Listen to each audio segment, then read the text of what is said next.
അപ്പോൾ ഗൈസ് എൻ്റെ ഇന്നത്തെ ബ്രേക്ക്ഫാസ്റ്റ് റെസിപ്പി ഞാൻ ഒന്ന് കാണിച്ചിരാവേ.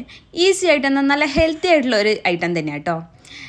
പിന്നെ ഇതെത്ര ഈസിയാണ് ഹെൽത്തി ആണെന്ന് പറയുകയാണെങ്കിലും നമ്മുടെ ഉമ്മാൻ്റെ ദോശയും ചിക്കൻ കറിയൊക്കെ കഴിക്കാൻ നല്ല ആഗ്രഹമുണ്ട്. പിന്നെ അതിനേക്കാൾ വലിയ മടിയുള്ളത് കൊണ്ട് തന്നെ ഞാൻ അധികവും ഇങ്ങനെയുള്ള പണികൊണ്ട് എടുത്ത് വെക്കുക. അതുകൊണ്ട് തന്നെ ഞാൻ കുറച്ചധികം ക്യാരറ്റൊക്കെ വാങ്ങിച്ച് ഇങ്ങനെ പുഴുങ്ങിയിട്ട് ഫ്രീസ് ചെയ്യാൻ വേണ്ടി വെക്കും. അതാകുമ്പോൾ നമുക്ക് പെട്ടെന്ന് ആവശ്യത്തിനെടുത്ത് ഉപയോഗിക്കാമല്ലോ.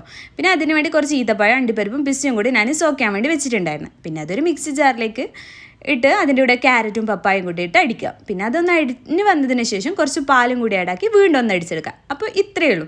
ഇത് നമ്മൾ കണ്ണൂർ കോക്ടെയില്ലേ അതിൻ്റെ ഒരു വകഭേദം എന്നൊക്കെ പറയാം. ഏകദേശം അതുപോലെ തന്നെ. പിന്നെ നമ്മൾ കണ്ണൂർക്കാർക്ക് അതെന്നൊരു വികാരമാണല്ലോ. പിന്നെ ഇതൊരു വയറ് ഫുള്ളായിട്ടൊരു ഫില്ലിംഗ് ആവുന്ന ഒരു ഐറ്റം തന്നെയാണ് കേട്ടോ. ഏകദേശം ഒരു 2 ഗ്ലാസ് ഞാൻ കുടിച്ചിട്ടുണ്ട്. അപ്പോൾ ഇന്ന് ഉച്ച വരെ വേറെ ഒന്നും വേണ്ടി വരില്ല. പിന്നെ നല്ല ഹെൽത്തി ആയിട്ടുള്ള ഒരു ഐറ്റം ആണല്ലോ. അപ്പോൾ ഇഷ്ടപ്പെടുകയാണെങ്കിൽ എല്ലാവരും ഒന്ന് ട്രൈ ചെയ്ത് നോക്കണേ. അപ്പോൾ നെക്സ്റ്റ് വീഡിയോയിൽ കാണുന്നത് വരെ ഓക്കെ. അപ്പോൾ ഗൈസ്